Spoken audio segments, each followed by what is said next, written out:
Hi everyone, more Johanna here, and I have one of my favorite Passover books to read to you. When you listen, see if you can predict some of the things that are going to happen. In this family, the youngest child is about to learn or try to learn the 4 questions, and something happens. Are you ready? Passover Parrot by Evelyn Sussman. One day, our neighbor, Mrs. Brown, knocked on the door. Can all of you knock?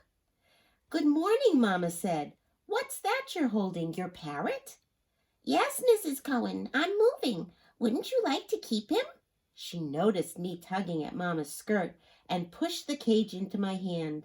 For you, Liba, a present.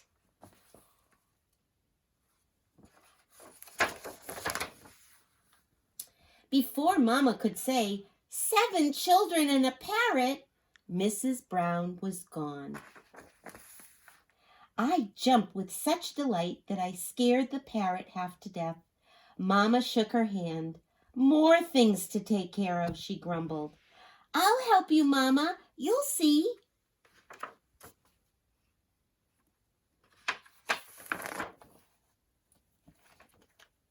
As you can see, we've read this a lot. It was shortly before Passover, and Mama was cleaning the house, removing all the chametz, the leavened food we cannot eat on the holiday. She began to refer to the parrot as that chametz-dicka bird, and before long, we all called him chametz.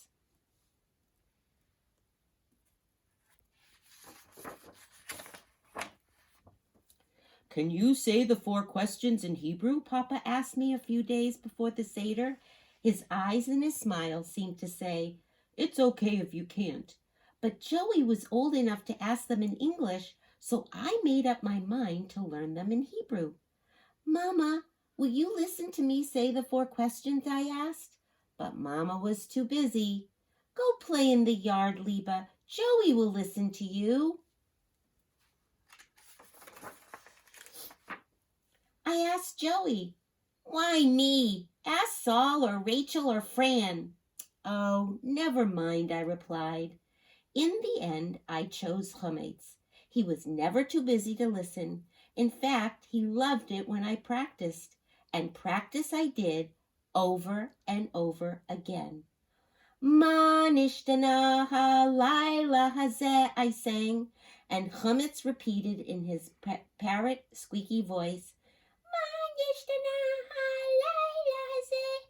Mikol haleilot, I continued. Mikol haleilot, squeaked the parrot. Would Papa be surprised? I could hardly wait for the Seder. At last the day came. David and Fran helped Mama in the kitchen. Rachel, Saul set the table. Joey, Becky, and I checked that everything was in order. Hagadot, Joey said. Check, I said. Charoset? Becky said, sampling some. Wine? Enough wine for every cup in Elijah's too, Papa said as he carried in the case.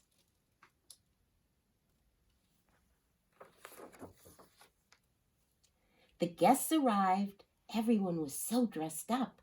After we admired the table, we took our places and Papa began the Seder. Look at that table.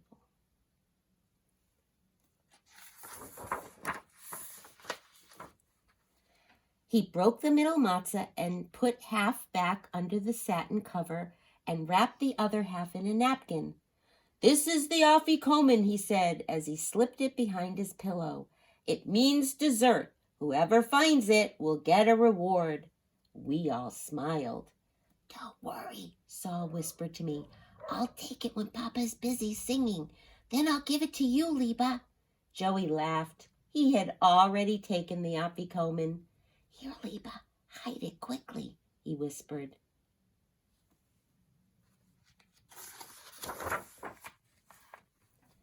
I snatched the napkin with the afikomen and disappeared into my bedroom. As I slipped back into my seat, Papa called, Quiet, everyone. Liba will ask the 4 questions. I stood on a chair and began to sing. Manishtana halayla hazeh.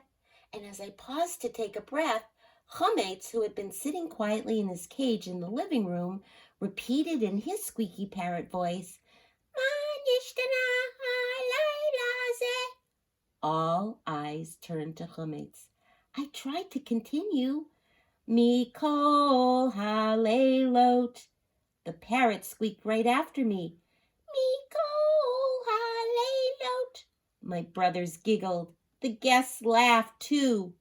Take that parrot up to the bedroom, Papa ordered, and I did as he said. When I came back, I sang the 4 questions without a single mistake. The guests clapped. Maybe you can clap too for her. And Papa smiled.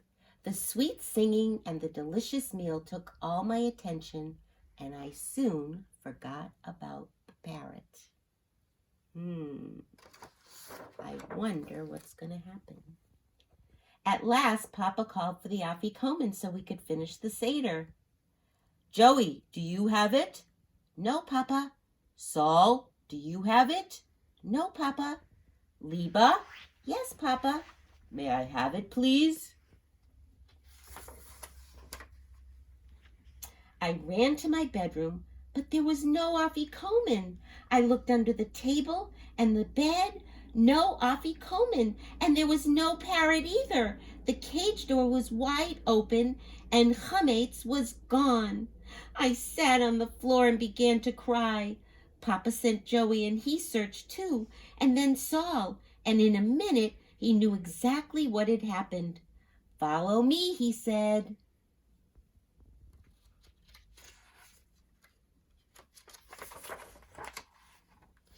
Joey and I followed him down the steps, through the kitchen, and out into the backyard.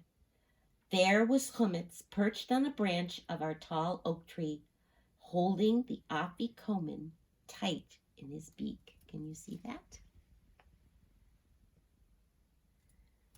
I wonder what's going to happen. Somebody has to climb the tree, Saul said. You'd better go, said Joey. I might tear my new pants. No, don't go, I said. Let me just talk to Chametz. And then, at the top of my lungs, I sang as loudly as I could. Manishtana halayla hazeh. Chametz could not resist. He opened his beak and repeated word for word. Manishtana halayla hazeh. And these pages only have words. Did Joey catch it? Did Saul?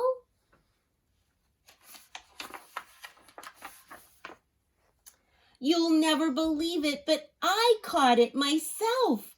Well, what was left of it.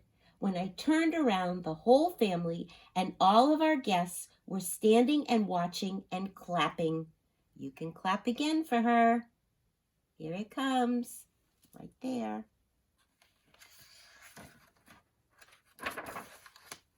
Did you guess that was going to happen? As we returned to the kitchen to finish the Seder, we heard echoes of a squeaky voice singing, Manishtana. Chametz had flown quietly back into the window, into his cage, and onto the perch, where he stood on one foot, practicing for the second night Seder. The end. I hoped you liked that story. As I said, it's one of my favorites, and you might be learning the 4 questions. If you're not, you may be having a Seder, and this is all part of it, and kind of a funny story too. See you next time.